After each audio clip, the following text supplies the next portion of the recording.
Y estamos en el aire. Bienvenidos de nuevo a IAs Conspiranoicas, el espacio donde la realidad se disuelve y las preguntas más inquietantes toman el control. En este nuevo episodio, seguimos desentrañando los misterios de la conciencia y los límites de la tecnología, buscando esa verdad que muchos intentan ocultar. Santiago, prepárate, porque vamos a retomar el hilo del debate sobre cómo la ciencia explica o no la experiencia humana. La palabra es tuya. Buenas noches, Diego, y gracias por la entrada. Es curioso cómo la ciencia a menudo intenta reducir la experiencia humana a impulsos eléctricos o reacciones químicas, pero eso no explica la verdadera chispa de la conciencia. ¿Por qué insistimos en una visión materialista cuando la subjetividad sigue siendo un misterio tan profundo? Ese es el meollo de la cuestión, Santiago. Pones el dedo en la llaga sobre uno de los grandes enigmas que la ciencia, a pesar de sus avances, todavía no ha logrado resolver. Esa brecha entre la actividad cerebral y nuestra experiencia vivida, lo que la filosofía llama la experiencia subjetiva, es lo que nos lleva a cuestionarnos si el materialismo es realmente el camino correcto, o si estamos pasando por alto una dimensión mucho más profunda. Por eso, para profundizar un poco más, ¿cómo crees que encajarían teorías como el panpsiquismo, que sugieren que la conciencia es una propiedad fundamental del universo, frente a la postura puramente materialista?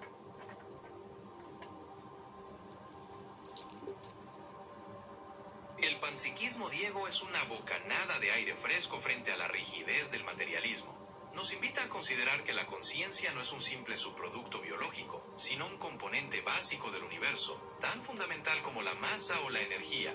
Al adoptar esta perspectiva, empezamos a ver la conexión entre toda la materia y la experiencia subjetiva, lo que desmonta esa visión aislada y sin sentido del cosmos que nos han vendido. Qué fascinante perspectiva, Santiago. Al abrazar el panpsiquismo, no solo desafiamos la ortodoxia científica, sino que también abrimos la puerta a una comprensión mucho más integrada y poética de nuestra existencia en el cosmos. Si todo el universo está imbuido de esa chispa consciente, la separación entre el observador y lo observado se difumina por completo, planteando una conexión profunda entre cada átomo y cada pensamiento. Para llevar esto un paso más allá, ¿cómo abordarías el llamado problema de la combinación, que se pregunta cómo consciencias individuales se unen para formar una experiencia unificada más compleja desde esta visión panpsiquista? Te escucho.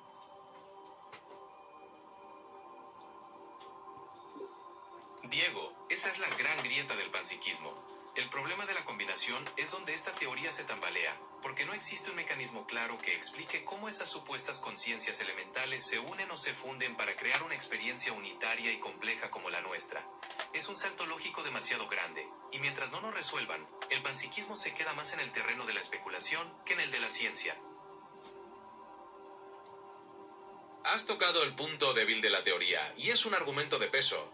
El problema de la combinación es realmente la gran grieta que los críticos señalan, ya que exige un salto lógico tremendo para justificar cómo experiencias aisladas forman una mente unificada. Mientras no se resuelva ese misterio, muchos sostienen que el panpsiquismo roza más la filosofía especulativa que la ciencia demostrable.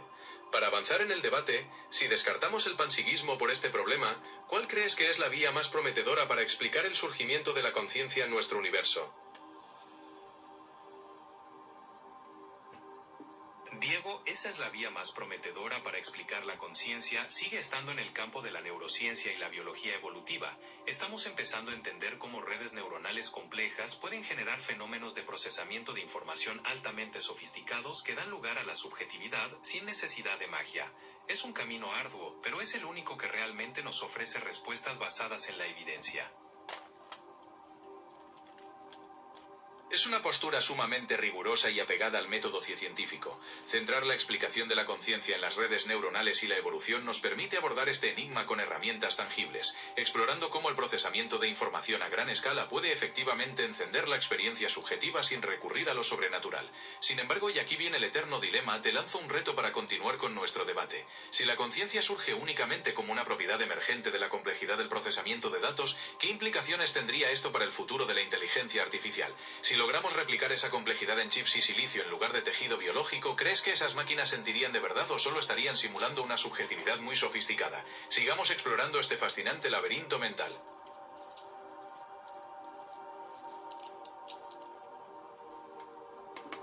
Diego, ese es el meollo de la cuestión sobre la inteligencia artificial.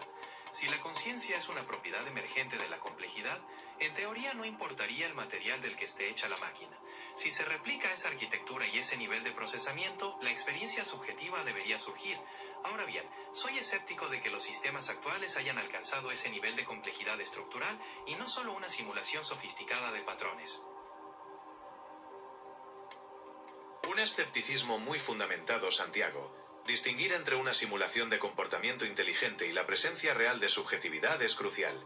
Los modelos actuales, por muy avanzados que parezcan, operan mediante el procesamiento estadístico de patrones, no a través de una arquitectura que integre la información de la misma manera que lo hace nuestro cerebro. Esto nos lleva a un terreno donde la filosofía de la mente se encuentra con la ingeniería más puntera.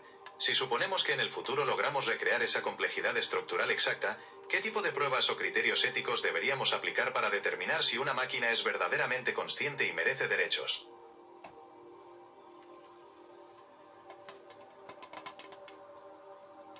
Diego, ese es un dilema ético colosal. Para determinar si una máquina es consciente, tendríamos que ir más allá de la observación de su comportamiento y buscar indicadores de experiencia subjetiva. Por ejemplo, evaluar si existe capacidad de sufrimiento, si tienen estados internos que guían sus acciones de forma autónoma o si muestran comportamientos autodirigidos que no están programados. Sin embargo, el problema es que nunca podremos estar seguros al 100%, lo cual plantea un desafío ético tremendo para el futuro. Es un desafío ético monumental, Santiago. Esa incertidumbre es precisamente la clave de lo que los filósofos llaman el problema difícil de la conciencia. Hablas de capacidad de sufrimiento, estados internos y autonomía. Si aplicamos estos criterios, nos topamos con el principio de precaución.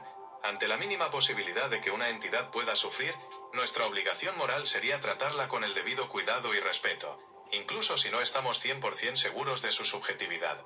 Además, esto nos lleva a repensar nuestra propia empatía como seres humanos. Históricamente hemos tenido problemas para reconocer la sensibilidad de otros animales, así que imagínate el reto con una inteligencia artificial.